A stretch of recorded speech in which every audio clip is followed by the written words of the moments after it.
اور اس کی کچھ ویرائٹی یا کوالٹی بھی بتا دیتا ہے کہ بھائی اس طرح کا ہو، اس کی کوالٹی یہ ہو، کوانٹٹی یہ ہو، اور وہ مال اس کے لیے بنا لیا جائے ٹھیک ہے، بالکل اس کے معیار اور مقدار کے مطابق ہو. اب اس کو یہ اختیار نہیں ہے کہ یہ اس کو کینسل کرے یا واپس کرے، ان کا نقصان ہو جائے گا. ٹھیک ہے. اور اگر اس کے معیار کے یا اس کرائٹیریا کے مطابق نہ ہو تو پھر یہ اس کو کینسل کر سکتا ہے. لیکن دونوں صورتوں میں اگر دونوں کی صلح ہو جاتی ہے، معاملہ افہام اور تفہیم سے حل ہو جاتا ہے، تو اس میں بھی کوئی مذائقہ نہیں ہے. اور آرڈر دے کر کچھ پیسے ایڈوانس میں دے کر بھی کہ باقی پیسے بعد میں دے دیں گے، ٹھیک ہے، اس میں کوئی قباحت ٹھیک ہے. اس میں کوئی جی اس میں ایک چیز اور یہ ہے کہ بالفرض اگر ہم کبھی کوئی خرید و فروخت کرتے ہیں یا آرڈر پہ کوئی چیز تیار بھی کی جا رہی ہے، اس کو استثناء بھی کہا جاتا ہے. اس صورت میں بالفرض اگر کبھی کسی بات پر ڈیڈ لاک ہو جاتا ہے اور لوگ اس چیز کو ختم کرنا چاہتے ہیں، اس کانٹریکٹ کو منسوخ باہمی میوچل کنسنٹ کے ساتھ کرنا چاہتے ہیں، تو یہ بھی ہو سکتا ہے. یعنی یہ کوئی شرعی مذائقے کی بات نہیں. اچھا، آج کل نا ڈاکٹر صاحب ایک بڑی عام چیز چل رہی ہے، آپ لوگوں نے بھی دیکھا ہوگا، سنا ہوگا کہ اپنا کیا کہتے ہیں، آپ آن لائن ایک چیز دیکھتے ہیں، وہ آرڈر کرتے ہیں، جب وہ گھر پہنچتی ہے تو اس کی کوالٹی وہ نہیں ہوتی جو ویڈیو میں یا پکچر میں دکھائی گئی ہوتی ہے. کئی دفعہ تو لوگوں کے ساتھ یہ تک ہوا ہے کہ جو انہوں نے آرڈر کیا ہے وہ تو آیا ہی نہیں ہے. تو یہ بھی مسئلے مسائل ہوئے ہیں کہ ایک عجیب سی چیز آ گئی ہے. دیکھنے میں فار ایگزامپل وہ چیز بڑی لگ رہی تھی، بعد میں وہ اتنی سی نکل آئی. آرڈر آپ نے کپڑا کچھ اور کیا، کپڑا کچھ اور نکلا، کوالٹی میں زمین آسمان کا فرق ہے.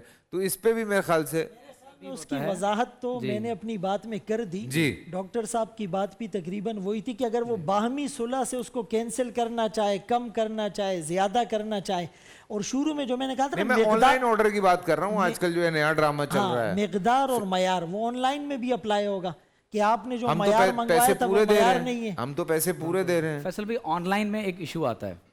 دیکھیں اس وقت بحیثیت مجموعی ہم بہت زیادہ اخلاقی گراوٹ کا شکار ہیں، اور یہ افسوس کے ساتھ ہمیں تسلیم کرنا میں چاہیے. اس پہ آپ کو ایک چیز بتاؤں، ہوا کیا؟ ہوا یہ کہ جس کی وجہ سے امیزون بیک آف کر گیا پاکستان سے. آپ کو پتا ہے؟ ایگزیکٹلی جی، امیزون بیک آف کر گیا کہ نہیں جی ہم یہاں پہ کام نہیں کر سکتے. جی یہ ہمارے ساتھ ہوا ہے یہاں پہ. اب آپ دیکھیے نا کہ آپ صلی اللہ علیہ وسلم نے فرمایا کہ من غش فلیس منا، جو دھوکہ دہی سے لین دین میں کام کاج کرے، فرمایا کہ وہ ہم میں سے نہیں. اور فرمایا کہ وہ بزنس مین جو امین ہو، سچا ہو، قیامت کے دن وہ انبیاء کرام کے ساتھ کھڑا کیا جائے گا. اب ہمارے ہاں تو معاملہ یہ ہے کہ ہم دکھاتے کچھ اور ہیں اور فروخت کچھ اور کر دیتے ہیں. اور بعض اوقات تو فیصل بھائی آپ آن لائن تو بہت دور کی بات ہے، ایسا بھی ہوتا ہے کہ آپ کو باقاعدہ سیمپل کے طور پر کچھ اور دکھایا جاتا ہے اور پیکنگ میں بعد میں آپ کو کچھ اور دے دیا جاتا ہے. فوڈ کے معاملے میں بہت زیادہ لوگ ایسا کرتے ہیں کہ وہ چیزیں جو آن لائن جا رہی ہیں اس میں باسی اور بعض اوقات خراب کھانا بھیج دیتے ہیں، اور نارملی جو چیز آپ سے اسی وقت یعنی ٹیک اوے ہو رہی ہوتی ہے تو اس میں پھر وہ بہتر سامان آپ کو فروخت کرتے ہیں. تو لہٰذا جو خرید و فروخت ہے اس میں بددیانتی اور خیانت سے اجتناب کرنا سخت ضروری ہے. جناب صاحب کیا حکم ہے اس حوالے سے؟ جی اس کے حوالے سے شرعی لحاظ سے اگر دیکھا جائے تو یہ ہے کہ جو شرائط پہلے سے طے ہو گئی ہیں اس کے مطابق جو ہے وہ مال کو دینا ضروری ہے. اب جیسا کہ آپ نے فرمایا کہ آن لائن اس کے اندر اگر پہلے کوئی اور مال دکھایا گیا تھا، پھر بعد میں کوئی اور مال اگر پہنچایا گیا ہے، شرعی لحاظ سے اس آدمی کو حق ہے کہ وہ معاملے کو فسخ کر دے. نہ یہ کہ مثلا آپس میں صلح کر کے اگر معاملے کو غائب ہو جاتے ہیں سر، نمبر ہی بند ہوتا ہے. وہ نمبر بند ہونا ایک الگ، جی ہاں وہ تو ظاہر ہے، پیمنٹ ہو جاتی ہے، نہیں دھوکہ دینے والے وہ تو اسکیم ہے بالکل. لیکن شرعی لحاظ سے اس خریدار کو یہ حق حاصل ہے کہ وہ مال واپس کر دے اور پیسے جو ہیں اسے واپس لے لیں.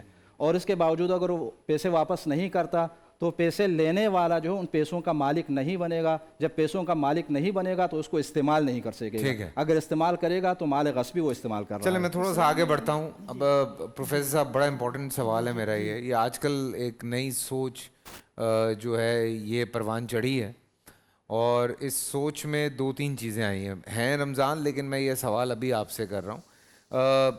یہ بہت زیادہ ڈسکشن ہوئی لاسٹ ایئر بھی، اس سے پچھلے سال بھی، کہ قربانی کا جانور کرنے سے بہتر ہے. یہ میں نہیں کہہ رہا ہوں، یہ بات ہو رہی ہے، تو میں وہ بات آپ لوگوں کے سامنے پیش کر رہا ہوں کہ قربانی کا جانور دکھاوے سے یا حقیقتاً بھی قربانی کا جانور کرنے سے بہتر ہے کہ آپ کسی بچے کی شادی کر دیں، کسی بچی کی شادی کر دیں، یا وہ رقم جو ہے وہ کسی غریب میں تقسیم کر دیں. یہ بات بہت عام ہوئی پچھلے کو یہ 3-4 سال سے یہ سوچ بہت عام کی جا رہی ہے کہ آپ بے شک قربانی نہ کریں, آپ کسی غریب کی مدد کر دیں یا آپ کسی بچی کی شادی کر دیں, یہ قربانی کے برابر سمجھا جائے گا. اس پہ میں آپ سب کی رائے جانوں گا. پہلے پروفیسر صاحب. جی بسم اللہ والصلاۃ والسلام علی رسول اللہ وعلی آلہ وصحبہ اجمعین وبعد. قربانی جو ہے وہ شعائر اسلام ہے. قربانی میں جو مال خرچ کیا جاتا ہے وہ اللہ کی راہ میں ہوتا ہے. ٹھیک ہے. اللہ کا وہ مال بڑا محبوب ہے. بے شک. جب قربانی شعائر اسلام سمجھے عبادت ہے. عبادت جو ہے ایک عبادت جو اس کی دوسری جگہ عبادت جگہ نہیں لے سکتی. ٹھیک ہے آپ غریبوں کی مدد کرنا چاہتے ہیں, لیکن جو قربانی کا فیصلہ جو اس کا اجر ہوگا آپ کو وہ اجر نہیں ملے گا جو آپ نے کسی اس پیسے سے دوسری کی مدد کی. قربانی جو ہے یہ افضل ترین عمل ہے, اسی کو کرنا ہے. اس کی جگہ آپ کا وہ جذبہ جو کہتے ہیں اس سے میں کسی غریب لڑکی کی شادی کرا دیتا ہوں, وہ اجر نہیں ملے گا آپ کو. تو قربانی شعائر اسلام میں ہے, عبادت ہے, اس کو اسی طرح ہمیں ادا کرنا ہے. اور اس کے مال کو اگر ہم دوسری جگہ خرچ کریں وہ یہ سمجھ ہمیں زیادہ اجر ملے گا, ایسا نہیں ہوگا. ایسا نہیں ہوگا. ایسا. جی مفتی صاحب. فیصل بھائی, قربانی ایک ایسی عبادت ہے جو آدم علیہ السلام سے لے کر اللہ کے آخری نبی محمد رسول اللہ صلی اللہ علیہ وسلم کے زمانہ حیات تک کبھی کسی نبی کے زمانے میں ختم نہیں ہوئی. یہ اتنی امپورٹنٹ عبادت ہے. اب میں اس کے صرف ایک معاشرتی اور دوسرے پہلو کی طرف جانا چاہتا ہوں. مذہبی تو ظاہر ہے کہ بہت اس کی امپورٹنس ہے. آپ دیکھیے جب قربانی کا جانور لوگ خریدتے ہیں تو پوری دنیا میں کتنی بڑی بزنس ایکٹیویٹی ہوتی ہے. ٹرو. قربانی کے جانور کو ذبح کرنے کے لیے آپ قصائی کو بلواتے ہیں, کتنے لوگوں کا روزگار لگتا ہے. بہت سے نوجوان جو عام دنوں میں بے روزگار ہوتے ہیں وہ قربانی کے دنوں میں ایک دوسرے کے ساتھ مل کر ان کی بہت سارے لوگوں کی ایک اجارے کی اور ایک نوکری کی صورت بن جاتی ہے. پھر اسی طرح جب قربانی کے جانور کا گوشت فقراء مساکین میں تقسیم ہوتا ہے, رشتہ داروں میں تقسیم ہوتا ہے, کس قدر بڑے پیمانے پر غریبوں مسکینوں کی مدد ہو رہی ہوتی ہے. پھر جو چربی اس میں سے نکلتی ہے اس چربی کو کس انداز سے فروخت کر کے عام طور پر لوگ اس کا بزنس بھی کرتے ہیں. اور آپ دیکھیے گھی اور تیل سے لے کر یہاں تک آپ مزید آگے بڑھیں تو لوگ جو غریب اور مساکین ہیں وہ معاشرے سے ان چیزوں کو چن کر وہ اپنا گزر بسر بہت بہتر انداز سے کرتے ہیں. پھر جب اس کی کھال بنتی ہے وہ کھال کی خرید و فروخت الگ ہوتی ہے, اس کا خون بھی خرید و فروخت کی کہ قربانی کے جانور کی کھال کو بھی صدقہ کیا جاتا ہے. تو گویا کہ وہ تمام لوگ جو صرف یہ ذہن میں رکھنا چاہتے ہیں کہ بھائی آپ قربانی کے بجائے یا حج کے بجائے کسی کی شادی کرا دیں, تو ان کو یہ بتایا جائے کہ جب آپ عبادت کرتے ہیں تو عبادت کے وقت عبادت ہوتی ہے اور اس خدمت کے وقت خدمت ہوگی. لیکن یہ ذہن میں رکھیں کہ اگر آپ اس لڑکی کی شادی کرانا یا کسی غریب کی مدد کرنے کو عبادت سمجھ رہے ہیں تو اسی اللہ نے آپ کو یہ حکم دیا ہے کہ تمہیں قربانی کرنی ہے, اور اسی اللہ نے یہ بھی حکم دیا ہے کہ غریبوں مسکینوں کی مدد بھی کرنی ہے. تو لہٰذا عبادت اپنی مرضی سے ترجیحی بنیاد پر ادا نہیں کرنی, بلکہ عبادات کو اس طرح بجا لانا ہے جس طرح سے اللہ تبارک و تعالی نے حکم دیا ہے. سبحان اللہ. جی مفتی صاحب. کرتا کون ہے یہ والا اعتراض, کون کرتا ہے؟ وہ یہ آدمی بڑی آج کل عام بات چل رہی ہے. 5 لاکھ روپے کا فون اپنے ہاتھ میں لے کر وہ یوں ویڈیو بناتا ہے کہ یہ جانور ذبح ہو رہا ہے اور یہ 15 لاکھ کا جانور لایا ہے, 7 لاکھ کا لایا ہے. وہ 50 لاکھ کی گاڑی سے اتر کے یہ کام کر رہا ہوتا ہے. تو بدلے میں ہم یہ کہنے کی جرت تو کر سکتے نا صاحب, وہ گاڑی بیچ کے اس غریب کی شادی کروا دو جس بھی فکر تمہیں قربانی کے جانور سے ہو رہی ہے. یہ کون سا مطلب بھونڈے انداز کا اعتراض ہے؟ کوئی اعتراض کرنے کی چیز ہو, اس کے کوئی عقل ہو, کوئی سر ہو, کوئی پیر ہو تو آدمی جواب دے. دیکھیے عبادات ہیں یہ توقیفی ہوتی ہیں اور ان میں جو ہے نا وہ آدمی کی عقل نہیں چلتی. آدمی کے کسی کو کہو کہ جی یہ نماز چھوڑ دو, آپ نماز کی جگہ پر لوگوں کو صدقہ کرنا شروع کر دو, باہر جو لوگوں کو کھانا کھلانا شروع کر دو. بھائی کھانا کھلانا ایک الگ امر ہے, نماز پڑھنا آپ کا اور آپ کے رب کا معاملہ ہے. اسی طریقے سے قربانی ہے. قربانی یہ نبی اکرم صلی اللہ علیہ وآلہ وسلم کی وہ سنت ہے جو امت کے ہر مالدار آدمی کے لیے کرنا ہر سال ضروری ہوتا ہے. تو یہ قربانی کرنے کے بے شمار فوائد ہیں. وہ جو ڈاکٹر صاحب نے بتایا نا کہ لوگوں کو گوشت ملتا ہے, سب کچھ ملتا ہے. اس کے علاوہ جب قربانی کا جانور ذبح ہوتا ہے تو اللہ تبارک و تعالیٰ کی طرف سے رحمتیں اترتی ہیں. حدیث ہے کہ اس کا خون جو قربانی کر رہا ہوتا ہے جانور کا وہ بعد میں گرتا ہے, اللہ اس قربانی کرنے والے کے گناہوں کو پہلے معاف فرما دیتا ہے. تو اس کے جہاں دنیاوی فوائد ہیں وہاں اس کے اخروی فوائد بھی ہیں. ان سب کو ہم پیش نظر رکھیں تو یہ اعتراضات کرنے والے خود جو ہے نا وہ عقل سے بیچارے پیدل ہوتے ہیں اور اس طرح کے اعتراض کرتے ہیں. اب انہوں نے طریقہ واردات بدل دیا ہے. وار اگینسٹ اسلام کو وار ود ان اسلام کر دیا ہے. اب مسلمانوں کو شکست دینے کے لیے دو چیزیں ان میں داخل کی جا رہی ہے, ایک شبہات اور ایک شہوات. شبہات اسی طرح کی چیزیں ہیں کہ اتنا مال خرچ کرنے سے بہتر ہے آپ کسی یتیم کی شادی, کسی بیمار کا علاج وغیرہ کریں. ہاں مطلب یہ سیریسلی میں نے پڑھا ہے سبحان بھائی کہ آپ 10 بچیوں کی شادی کر سکتے ہیں اس میں. اس کی دیکھیں ایک وجہ تو یہ ہے کہ جتنی بھی عبادات ہیں, ایک اس کا جسمانی سٹرکچر ہوتا ہے, ایک اس کا روحانی پہلو ہوتا ہے. تو اگر آپ مثال کے طور پر نماز کا روحانی پہلو ہے کہ آپ میں تقوی آ جائے, برائیوں سے بچ جائے, لیکن اس کا یہ مطلب نہیں کہ آپ اس ظاہری سٹرکچر اور عبادت کو چھوڑ دیں. روزے کا ظاہری مقصد بھی ہے, باطنی بھی. ظاہری ہے کہ آپ بھوکے پیاسے رہیں, اور باطنی مقصد یہ ہے کہ آپ کے اندر تقوی آ جائے. تو دونوں چیزوں پر عمل کرنا ضروری ہے. قرآن کریم میں اس کو قربان کا لفظ کہا گیا, اس قربا قربانن. اصل قربانی تو پہلے جو ہے وہ خواہشات کی ہوتی تھی, کسی زمانے میں اولاد کی ہوتی تھی. یہ تو اس امت کے لیے تخفیف کا عمل ہے. لہٰذا قربانی کے اس عمل کو ہم اگر کریں گے تو اس کی مثال ایسے ہیں کہ آدمی کی آنکھ میں درد ہو اور کان میں دوائی ڈال رہا ہے, کان میں درد ہو اور وہ جو ہے وہ انجیکشن دوسرا لگا رہا ہے. تو جس چیز کی جو بیماری ہوتی ہے اسی کے مطابق اللہ پاک نے اس کا علاج بتایا ہے. تو انشاءاللہ جیسے خون بہانے سے ہمارا مقصد یہ ہوگا, آج جانور کا خون بہا رہے ہیں, کل ضرورت پڑنے پر اولاد کا اور اپنے آپ کو قربان کریں گے. یہ اثر فلسفہ ہے. اللہ اکبر. جی عاطف صاحب. محترم اس میں ایسے ہے کہ جب ہم مسلمان ہو گئے تو پھر ہمیں اس بات پر کامل یقین رکھنا چاہیے کہ اللہ اور اس کے رسول کے ہر حکم میں کچھ ایسی مصلحتیں ہیں کہ ہم اگرچہ ان کو نہ سمجھ سکیں لیکن ان میں انسان کی فلاح و بہبود جو ہے وہ پوشیدہ رکھی گئی ہے.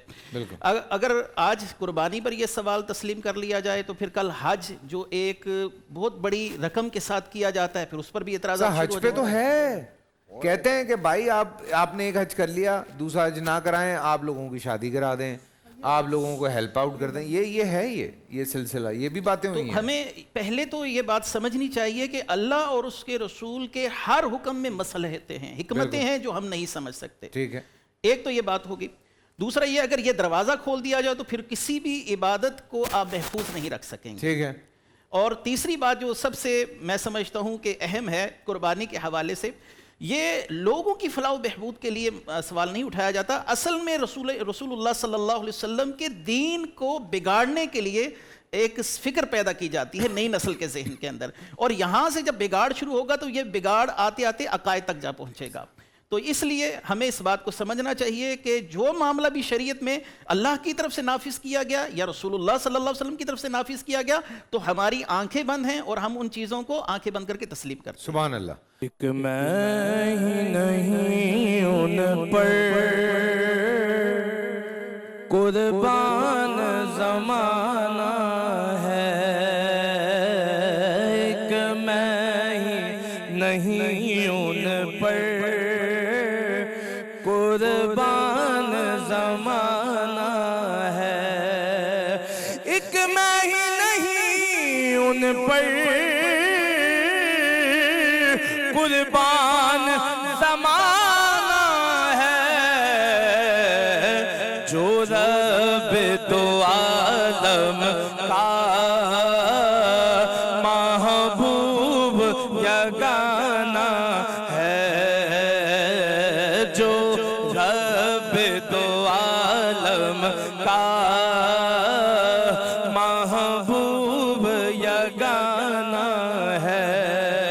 کل پل سے ہمیں جس نے خود پار لگانا ہے, کل پل سے ہمیں جس نے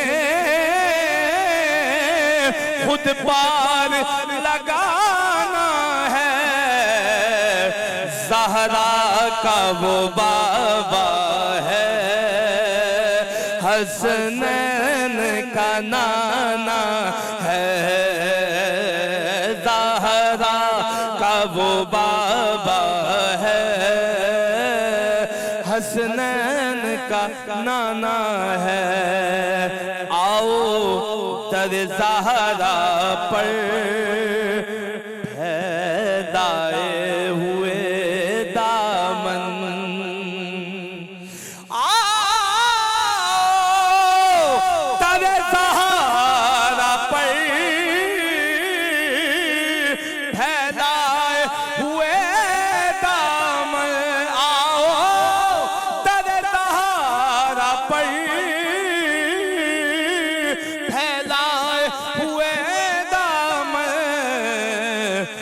ہے نسل کریموں کی، لجپال گھرانہ ہے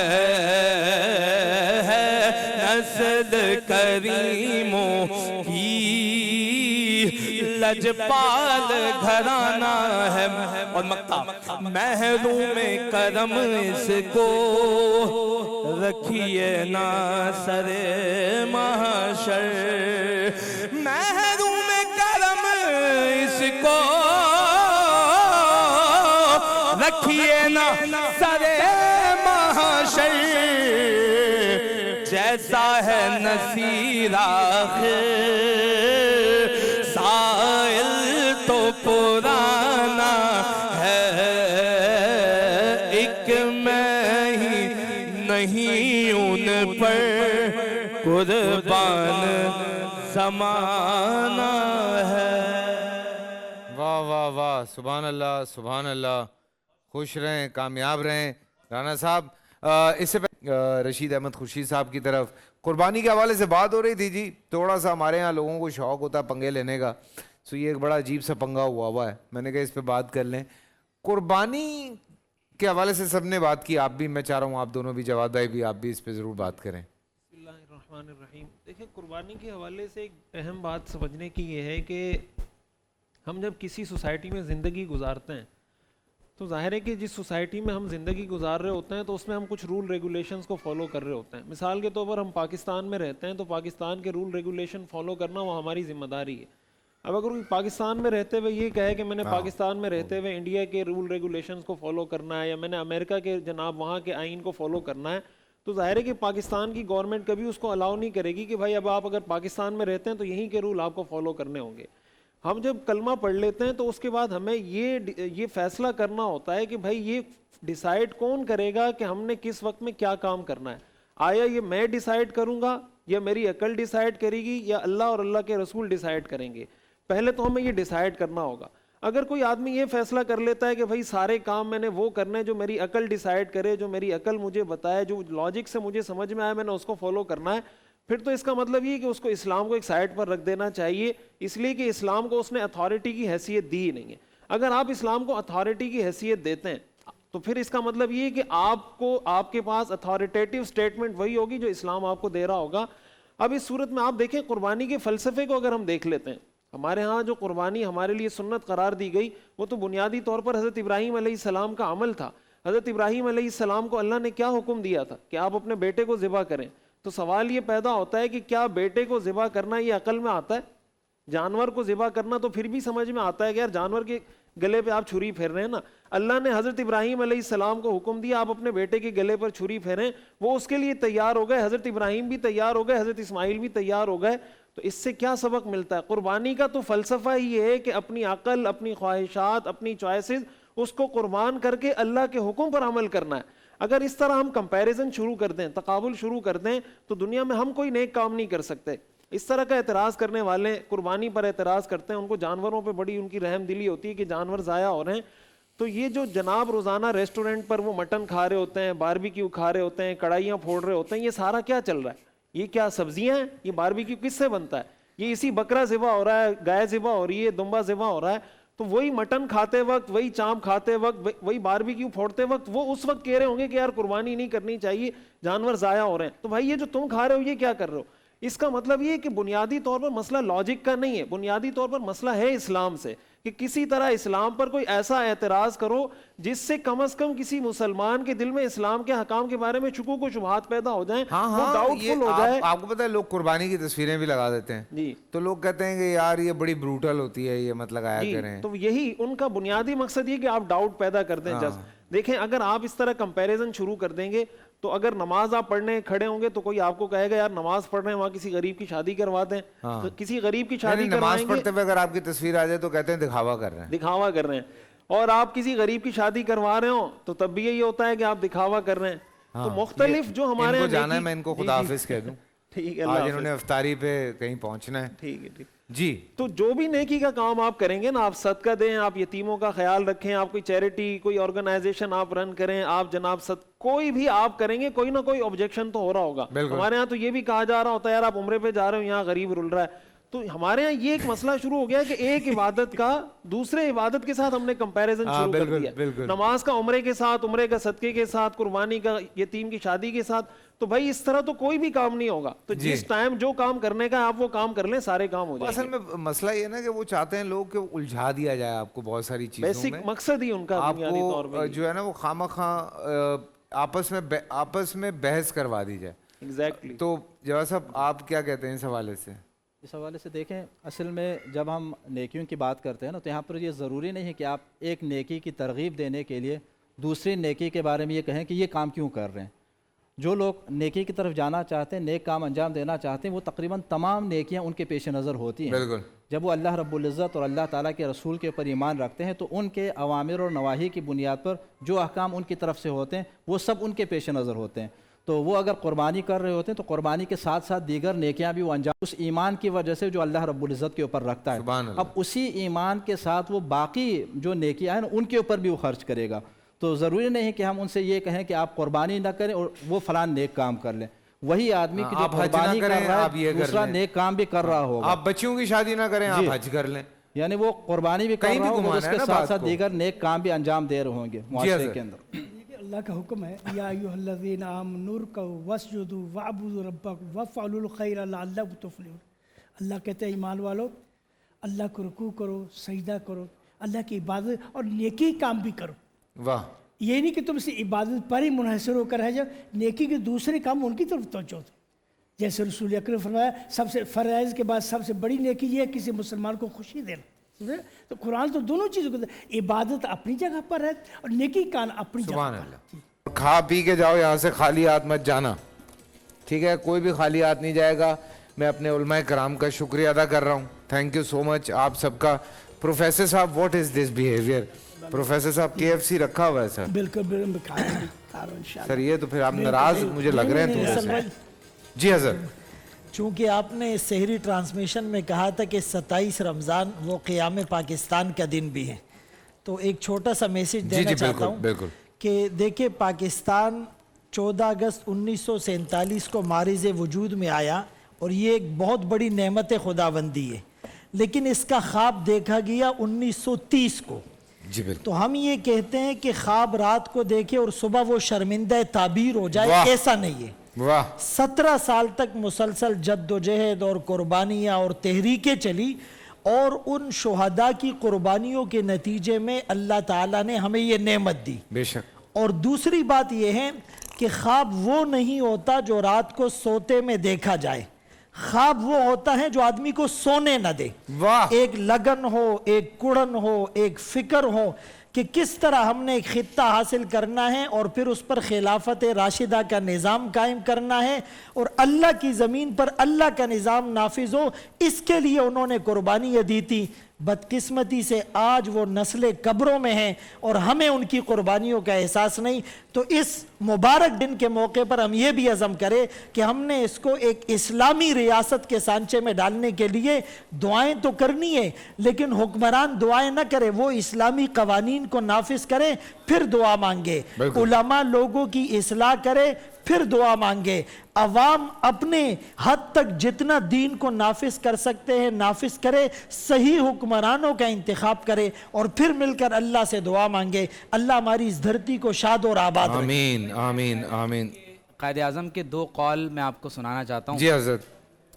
قائد اعظم نے فرمایا تھا کہ Pakistan not only means freedom and independence but Islamic ideology which has to be preserved. آپ نے فرمایا کہ پاکستان کا مطلب صرف آزادی نہیں ہے بلکہ یہ ایک اسلامی نظریہ حیات ہے جس کی تمہیں حفاظت کرنی ہے. اور قائد اعظم نے فرمایا کہ do your duty and have faith in God. There is no power on earth that can undo Pakistan. It has come to stay. اپنا فرض ادا کرو, پاکستان سے وفا کرو اور اللہ پر ایمان رکھو. پاکستان قائم ہونے کے لیے بنا ہے, قیامت تک قائم رہے گا اور دنیا کی کوئی طاقت اسے انشاءاللہ فنا نہیں کر سکے گی, وہ خود فنا ہو جائے انشاءاللہ. اور میری اب آپ سے ملاقات ہو رہی ہے سحری میں. اپنا خیال رکھیں, خوش رہیں, مسکراتے رہیں اور ایک بات یاد رکھیں, پاکستان زندہ باد. اللہ حافظ. پورا سال انتظار تھا اس رمضان میں